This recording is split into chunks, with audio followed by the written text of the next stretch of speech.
not just successful, triumphant from his perspective.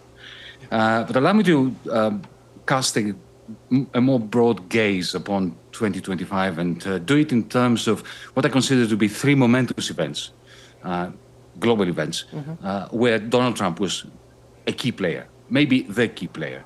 The first upset or, momentous event is Russia's victory in Ukraine. Not so much against the Ukrainians, but against Europe's leaders. Because for almost 4 years now, the European Union and NATO have been engaging in a perilous double game. They committed rhetorically to a Ukrainian victory, which were materially unwilling to bankroll.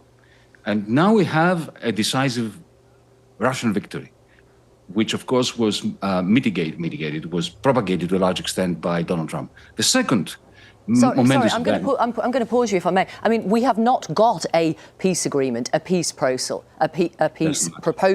You're describing Russia as having been triumphant in Ukraine, though. It has been triumphant over the Europeans. The Europeans have no strategy for war. They are not prepared to bankroll a war that they prefer to this kind of peace that Putin and Trump are engineering.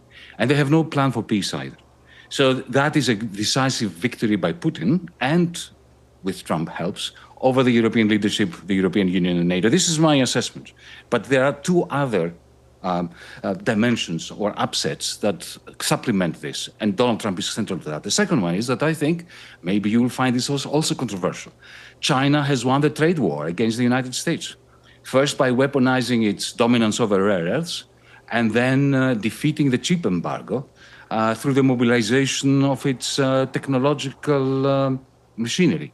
And the third upset, which completes this trifecta in which Donald Trump is central, is Donald Trump's victory against the Europeans when it comes to the tariff war. Remember the scene where Ursula von der Leyen, the president of the European Commission, is being humiliated in Donald Trump's golf course in Scotland, effectively committing herself to things that she can't deliver, like 700 billion of investments from Europe to the United States, and a complete collapse of the European position on tariffs. If you take these three victories by Putin, Trump, and President Xi of China, then I think you begin to see my point of view that 2025 is going to stay in history as a very pivotal year, where the old global order has been well and truly torn asunder. I will go back to what Gillian said before, the comparison of our era with that of the 1930s, because masculinity was part and parcel of the rise of fascism in the 1920s and 1930s. Think of Mussolini, think of Hitler, think of the idea that the body politic was somehow infected by impurities that had to be cleansed, and part of those impurities had to do with women entering the workforce, not staying at home, a rabid misogyny. One Donald Trump is saying, I'm going to make you great again as long as you hand over to me your voice, as long as you forget about having your own voice, as long as essentially you empower the great man in order to do two things. Firstly, to project power, masculine power internationally, and secondly, to cleanse the body politic of the United States from trans people, from feminism, from everything that has stopped America from being great in his own deluded mind. America was once great and he's going to make it great again. But this is, the proto-fascism of the 1930s. You can hear it in the language of Viktor Orban in Hungary. You can hear it in the language of Le Pen, of Jean Bardella in France. There is a pattern here, and I think it really is. Maybe you will, accuse me of being an economist and of being economic-y in my thinking. But, it all begins with Wall Street collapsing.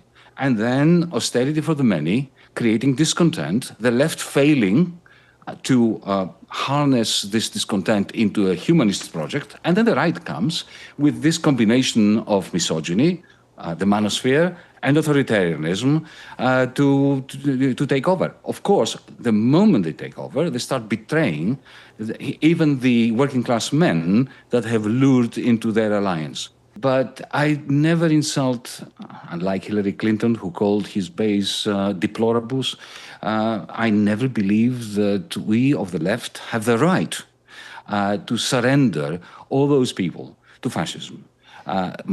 My duty, as I see it, is to connect with them. Okay. Now, is this impeded by calling their leader a fascist? Maybe.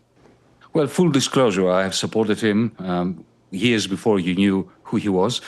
So, I'm a totally biased commentator here. I think he did brilliantly. The difficulty now is to implement the 3 or 4 policies. This was what was very smart about his campaign. He just concentrated on 3 or 4 things, which, have a capacity of being measurable outcomes. The problem that the Democrats have, similar to the problems that the Republicans have, as Gillian put it. I mean, the Republicans are divided. The MAGA base is split, exactly as Gillian said, between 2 different constituencies that are very much at odds with one another. It's almost a class war between the MAGA base that supports Steve Bannon and the populists and the tech lords. But similarly, the Democratic Party. Judging by what the Democratic Party establishment did in 2016, it's clear that they would much rather see Donald Trump win the election than let somebody like Bernie Sanders in.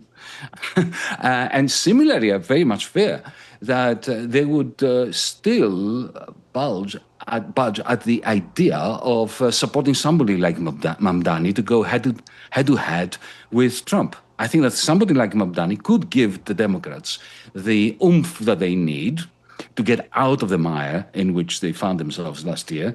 But I very much doubt it that the Democratic Party wants it. And there are always lessons to learn from all over the world. But in particular, I'll just pick one. Mm-hmm.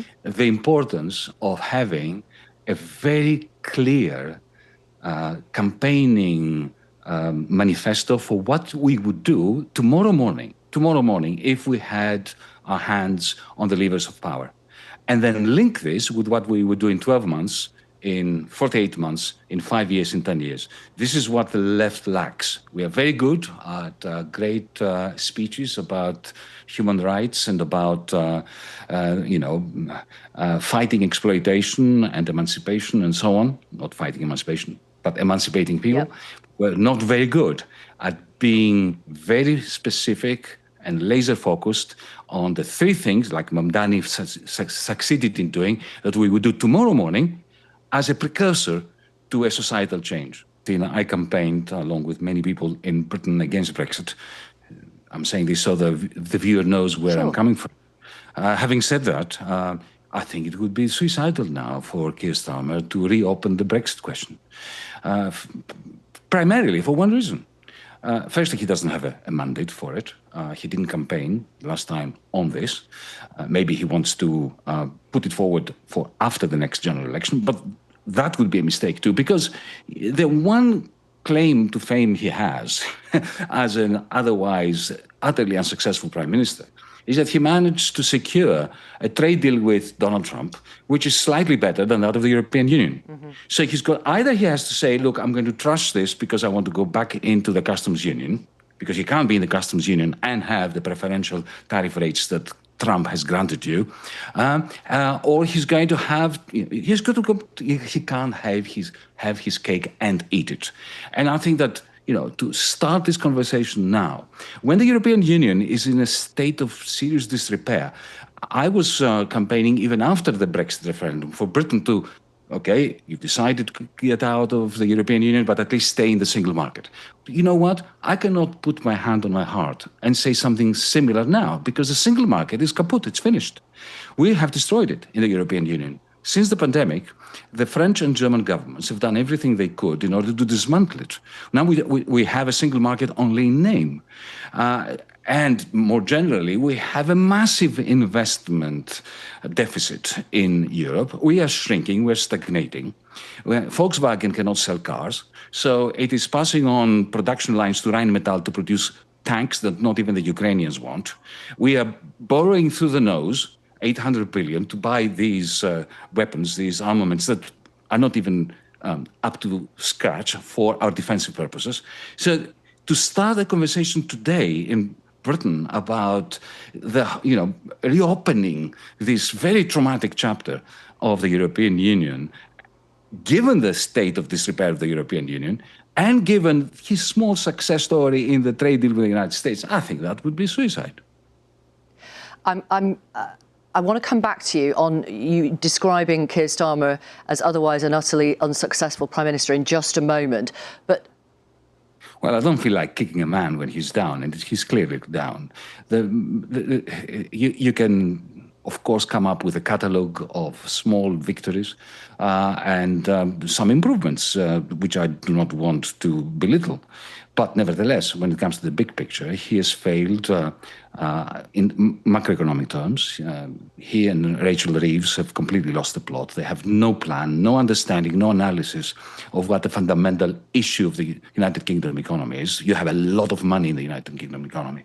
You are a rich country. You have massive liquidity, and you are failing spectacularly to convert it into productive investments. And he's got no idea of how to do this. Rachel Reeves going to the City of London and trying to, ingratiate herself with the people, with the bankers who are preventing this money from being used for good purpose is not going to help.